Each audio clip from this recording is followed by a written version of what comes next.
Hello, students. I wanted to get back to you as we start week three, as well as touch on your discussion post for week two. So your week two discussion post was kind of interesting. You had these couple of seemingly unconnected questions to ask to friends and family, and all of you found some interesting responses and differences and things like that between all of the people that you interviewed. And there's a couple points that those you all kind of brought up in different ways and things like that behind this discussion post. So one of them is just getting used to asking questions and talking to people about their beliefs and value systems and something a little deeper than sort of the everyday conversation, especially people we don't know very well. And so the people that we're going to be helping in these different human service careers, we're not going to know at all or have very little knowledge of. And so it's helpful to get used to asking questions to people that we don't know well. Another part of it was that, a few of you noticed that people were very quick to answer the first two questions and maybe more so the first question, but that the third question was particularly difficult. And in some cases, the second was even a little bit more complicated, where people gave a little bit more detail and explanation. Or in the case of the third question about antidepressants, some people were a little bit more hesitant to respond and held back somewhat because the question could be seen as a little bit more personal. And in some ways, the second question can be as well. And I'll get to that in a minute. And so you're able to see the difference between the types of questions that you ask and how they can evoke different responses from people, depending on the nature of the question and how personal it is to them. Because for many people, the second question was not so personal, but for some, it really touched on their religious and spiritual beliefs. And so it made it a little bit of a deeper question. Another part of asking these questions is that it really did get to belief and value systems, which teaches us a lot about the individuals that we're going to be working with. And so you learned a little bit about their spiritual beliefs, their religious beliefs, which are really important when we're helping people to meet their goals. We don't want to go from our framework and our understanding of our value system and moral system and religion, but we want to focus on what those other individuals' beliefs and value systems are. And then the third question, even though it in some cases touched on religion and spiritual beliefs, it was still a value-based question. So, whether or not I decide to take antidepressants or psychotropic medication can be related to my spiritual and religious beliefs. It can be related to my values and moral system, as some of you saw with the responses that you received. And so just kind of recognizing that these kind of questions help us to learn a lot about where the individuals we're serving are at, and to go from their viewpoint and not ours. And it's also important to know where we stand on these different things so that we can recognize that this is our stuff and not put that onto the individuals we're working with, to help them to clarify where they're at and not expect them to be where we are. So that basically is it for discussion two. Thank you all for your responses. I wanted to now get into chapter 3 in our textbook for this week. It's called Human Service Workers, Agents of Change. And so it is really important for us to recognize that when we're doing work in human services, the tool that we're using, the instrument, is ourselves. And so while you think of different professions as having different, very specific tools, doctors will have their screening things, their blood pressure machines, their x-rays, all of that. And, dentists have their machine that, and tools that they use, and plumbers and, everybody else kind of has their things. We as human service workers, we may have some assessments and things like that, but what we're doing is bringing ourselves into the room. And so we are the agent of change that's working with that client, right? And so it's not using something else to help them, it's using ourselves. And so we need to recognize our own stuff and the client stuff and learn how to separate those two things so that we are not going based on our own belief and value system.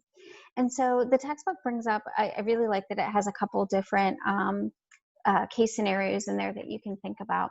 But it brings up the way that human services is really a newer profession. It's related to these different professions and fields. And some of us, you know, in human services may go on to these fields, but that it really is something unique and different on its own.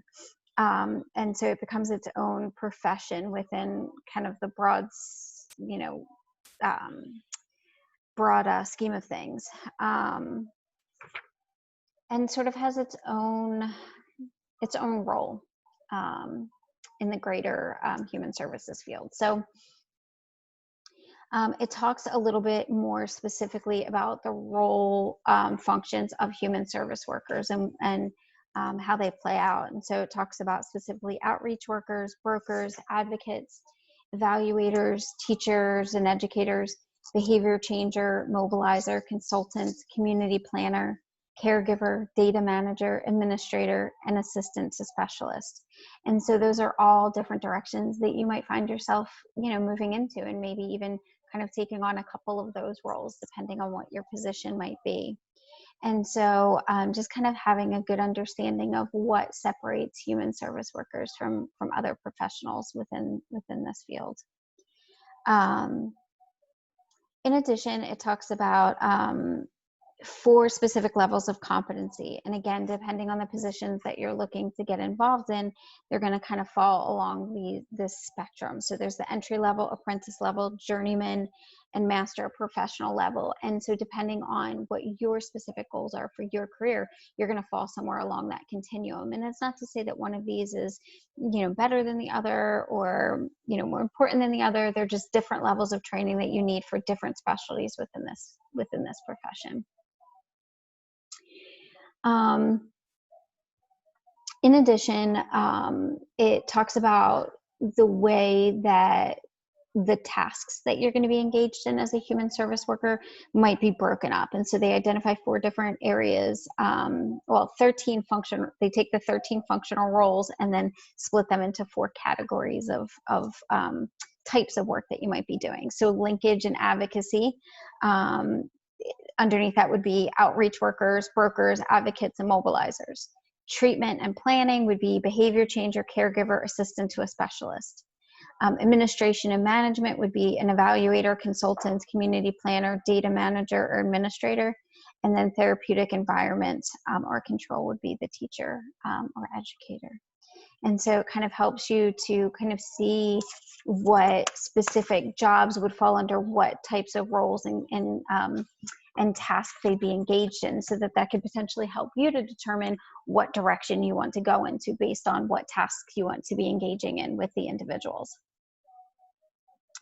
And then finally in this area, they describe 5 characteristics of the generalist. And so works with a limited number of clients or families to provide across the board services as needed. Able to work in a variety of agencies and organizations that offer human services, able to work cooperatively with all existing professions in the field rather than affiliating with one specific one that we talk about sort of in the beginning of this chapter, but being able to work with a wide range of other professionals. Is familiar with a number of therapeutic resources and techniques so that they can either implement them or refer clients to people who can implement them for their, you know, whatever best suits their needs. And then the generalist is also a human service professional who's expected to continue to learn and grow. And so most of these professions, if not all of them, require continuing education and ongoing training to just kind of keep ourselves on top of what we've learned, but also to learn new and emerging things within the field.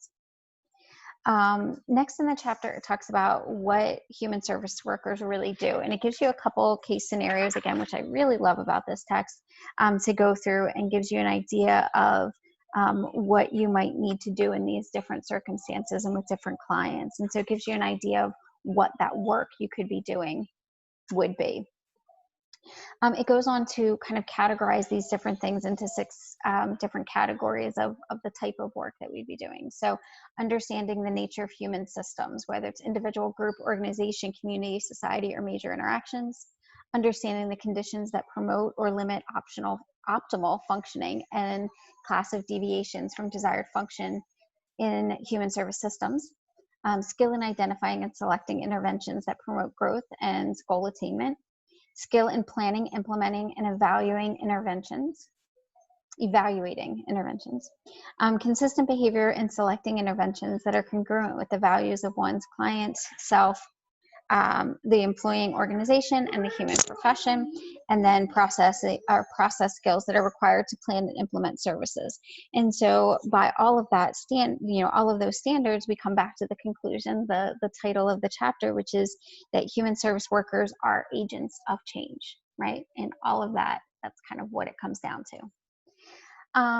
The next part of the chapter goes into human service workers in a multicultural society, and that relates to your discussion post for this week, connecting on, different cultures that are different from ours. And it's not even just cultures as far as like ethnicity and race, but it could be religion, it could be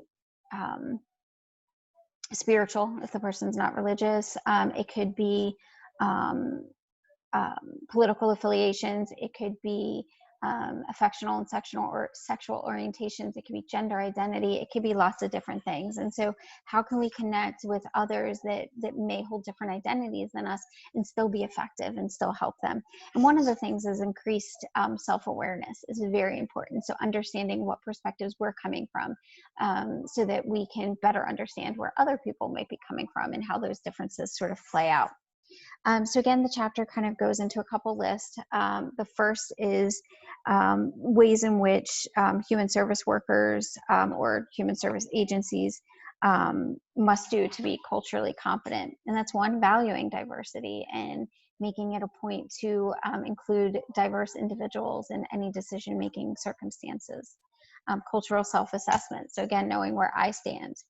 Dynamics of difference, and so how do differences play out, and what are biases that sort of naturally come up in all of us. We may deny prejudice beliefs or behaviors, but we all do hold biases at different points, and we may not act out on them. There is that like initial response. It's something that we as sort of animals have within us. Development of cultural knowledge. So how can you make yourself as culturally aware as possible? Maybe you're working with specific populations that you want to be aware of, but also when you get clients of specific backgrounds, how do you increase your knowledge without putting that burden on the client themselves? Adaptation to diversity and being able to really be ourselves within other contexts and be respectful of those other contexts and cultures. And then it talks about the levels of cultural competence and ways in which we can kind of fall somewhere on this continuum, and we're kind of striving and working towards, getting to the 6th level, but, making sure that we're not falling in those harmful or destructive levels. So the first level is cultural destructiveness, and this is kind of feeling like everyone needs to take on the majority culture and not have something of their own. Cultural incapacity, just no intention to be destructive, but holding on to your biases and acting out on them. Cultural blindness, kind of pretending I don't see anything. People who might say, I'm colorblind, I don't see color, but the truth is that we do. And we're going to have a reaction to that, some positive, some negative, some neutral, but it's there and we should be sort of celebrating that. Cultural pre-competence is like recognizing that there are differences and we should be, expanding our diversity and things like that, but not quite being there yet, not having full knowledge and understanding, which comes at cultural competence, which is the 5th level, and then advanced cultural competence is the 6th level. And that's kind of where we should sort of be striving towards and working towards the higher level. What else? The chapter gets into competence and credentialing. So just being able to be competent within your roles and what that looks like, and making sure that you have any kind of credentialing that you might need for those certain positions that you have. It explains a little bit more about the purposes of the different organizations that you might get involved with being a human service worker. So it talks about the Council for Standards in Human Service Education, and some of the professional organizations, again, within the human service field. As always with our chapters, it does end with a decent summary of the work that the chapter went over, some endnotes, and then continuing recommended readings that you might want to get into. internet site. This chapter just has one, National Human, it's the National Organization for Human Services. And so that might be excellent to kind of check out and learn a little bit more about the human services world. And then if you do have My Helping Lab connected with your textbook, there's some activities that you can do on there. And so that is it for our Chapter 3 readings. If you have any questions, feel free to reach out to me. I look forward to reading your discussion post for this week, and you should see a video from me again as we get into week 4. Thank you.